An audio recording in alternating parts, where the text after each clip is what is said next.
Hello everyone, it's Amy, and I'm just going to make a couple of little intricate shaker cards, and so I just thought I'd bring you all along to play with me.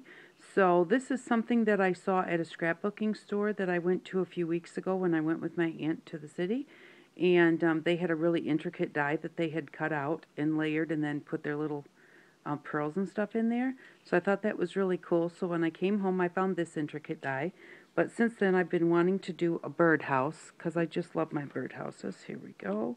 And so what I did was I cut out 3 layers of the fun foam and 1 layer of decorative paper, which this is really pretty. It's my jelly print paper. And then you have to have a background, and so I just cut out a piece of cardboard so that I could use that as a template to trace around, because the back's going to have to be solid, to trace around this, and also to trace around a piece of acetate, because we'll need to put acetate in the front, and we'll need that to be solid also. So I'm going to just trace around this and cut it out. And remember that when you get ready to cut it out, that first off you're tracing on the outside of the line. Oops, and it slipped. And so you're going to have to cut just inside the line. And with the acetate, I like to cut just even a little bit extra. But remember, you've only got this much room to glue. So make sure that that you do leave enough acetate there, so that you don't wind up inside where you're going to have to glue. So I'm going to cut just a little bit inside those lines, and then I'll put it on one of the shapes and make sure that I've got a good size, make sure I don't need to trim it anymore, or make sure that I don't have to cut a new one because I cut it too small. So I did just cut off the little top piece here, because that's not going to make a difference. We're going to be solid right here, so what's up there doesn't make a difference for the acetate, because that'll be on the inside. You won't see it. And then I didn't have to try and cut that little piece at the top, which has got quite a few little curves on there. Okay, so we've got that cut out. See, I left the lines. And let's see how this is going to fit. So you're going to have a hard time seeing it, because I'm having a hard time seeing it. But it's still a little bit too big. I'm going to have to take just a little bit off my corners up here, at the bottom. So I'm going to go around the whole thing. The bottom I needed quite a bit. The sides were pretty close. And then these rings up here were... and the top round part really had a little extra. Now, because I'm doing it on camera and thinking I probably should hurry, I'm probably going to cut off way too much and have to start all over. But we'll see. Okay, whoops. I just spilt my little sequins and beads that I had pulled out to put in here, so I'll pick those up real quick. Alright, here it is, and now let's put it on there. And yes, that covers everything, so that's going to be a perfect size for my acetate. And now what I'm going to do is this is just a fine line glue by Adhesive Tack. And it's clogged, of course. There we go. And I like the fine line because you want to make sure that you don't have too much extra sticking out. Especially with this one, I'm going to put it together right away because we're doing it together. So you don't want to have a whole bunch of extra glue on the inside where your beads and stuff will stick to it. So I do like the fine liner, and then I do go and smooth it out afterwards. Or otherwise, sometimes I just stick it on my hand, which I think I'm going to do with the next layer. Yeah. Okay, so I've smoothed that out, and I have 3 layers. birdhouses out of the fun foam, and that is so that we've got some depth between the top and the bottom. So there's 2, and now I'm just going to put it here on my hand, because to me this is easier. Some people, they don't like glue on their hands, but to me it doesn't bother me, and it's just easier to get it all over on all those little fine pieces without having so much extra that it's squashing out all over the place. Looks like I've got everywhere, so I'm going to put this one on here, because I'm going to have to wipe off that bottom layer a little bit because I did get too much glue on it. There we go. So we got the 3 pieces together. Now, you know, you'll take a little bit more time when you do this yourself. And, you know, make sure that you get everything even and everything. But I'm just going to kind of hurry through it so that hopefully I can upload the video. But this is just the way that I get glue on anything that's got really fine stuff on it. And now to this front one, I'm going to set this down, and I'm going to put the acetate on it. And you do want to try and get that right first try. Oh, I just touched it right there. Because, I'm going to put it here somewhere where I know I don't have any glue. Because you don't want to get the glue on the acetate and then have to try and clean it off later.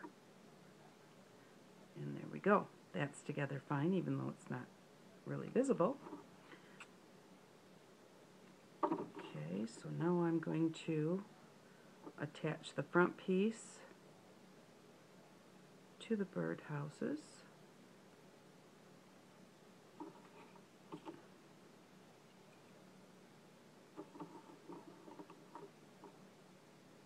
And again, try and get it, ooh, and I didn't. Try and get it first try. There we go. So that you don't get glue all over your acetate on the inside. And now we have our 3 pieces of fun foam, then our layer of acetate, and then our top layer. Okay, and what I'm going to do, so you don't have to sit here and watch me do it, I'm going to go in and I am going to dry this off a little bit in here with a paper towel. I guess no, I'm not going to dry it with the heat gun because this is fun foam, and the fun foam may not dry. It'll it'll shrink and melt up. So, but I'm just going to go through and dry off all these little places so that I don't have wet glue all over for my beads to stick to. And I'm going to cut out the back piece that I traced around, and then I'll be back and we'll fill it. So hold on just a minute and I'll be right back. Okay, so I got all of this dried off where there was like glue on the edges. So now what we need to do is I have picked out just some sequins and some beads and stuff earlier because I had everything was all mixed together, so I wanted to, well, not my beads, but my sequins. My tiny sequins were all mixed together. So, and I'm just going to go through first and kind of pick through the sequins and spread them out, because I didn't get a whole ton of those out. I made these really cute. You probably can't even see this. It's a little tiny bird and it's so cute. And it won't fit between the bars of the birdhouse. So it's flown the coop. I had to pull all those out of there. I missed that one, I guess. But I just want to kind of spread these out to make sure that I get a few sequins in each spot. And then I'll just kind of put the beads in there. But I just picked out pinks and purples and some of like the Aurora Borealis, the kind of change colors. Some gold and silver, I think. So there. I think that pretty much has there's pretty much some sequins in each spot. So now I'm just going to try and spread the beads out a little bit. I don't want to overdo it. I tend to sometimes overdo it. So I want to have a nice shake to it. A few more right in there. Okay, I think that I'm going to call that good.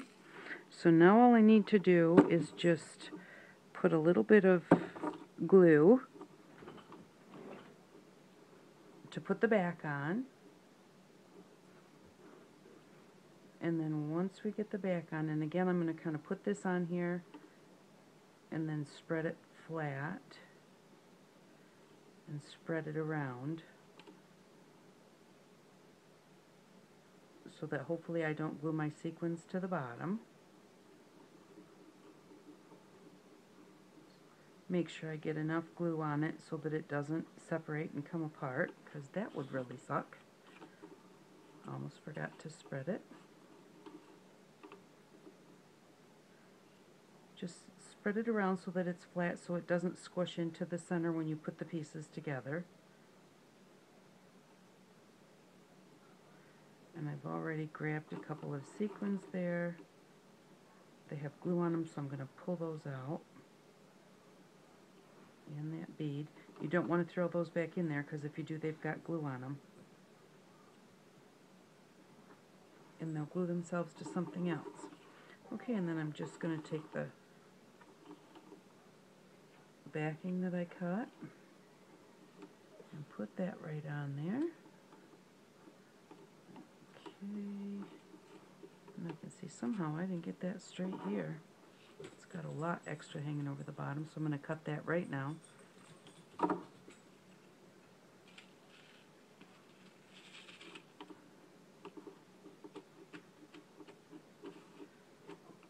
Give it a good push.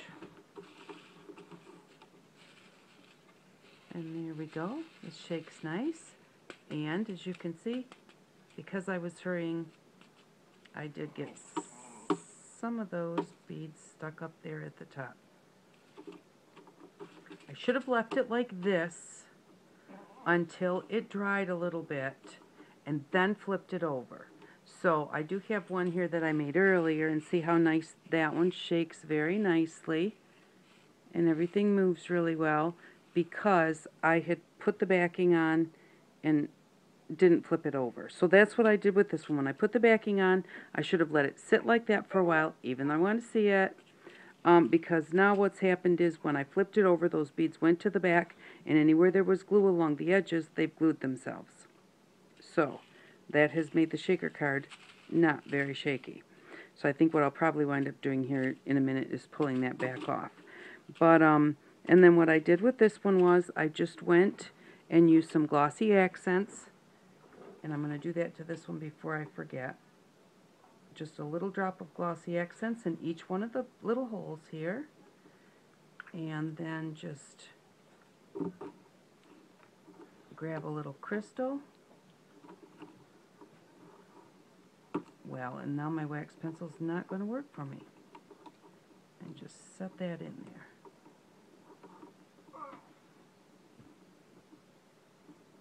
Well, it's just going to give me fits. Normally it works so well.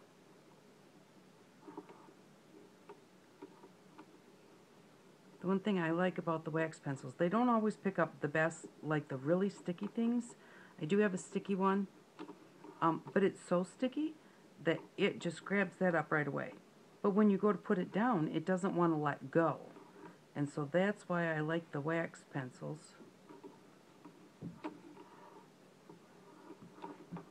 I have one more over here. Well, it's stuck to my rubber mat. There we go. Okay. Yeah, the wax pencils, when you set it down on the glue, it releases, you know, because it doesn't have that great of a hook on it. Or, you know, stick to it. But, so this is what I was trying to accomplish with a nice bit of slide there. So, and this is what we did come up with. But I thought it was really cool with the intricate dies how you have all of these different little compartments to put stuff in. And you could even do it like just white beads in one and pink beads in one and Aurora Borealis in one. And, you know, you could do like even each compartment separately. So, and here's another heart that I did for someone. And this one had a lot of nice open space, and yet still was compartmentalized. So I could get some bigger things in this one, which I really like the way that one turned out too. So, but that's how you make just kind of an intricate shaker.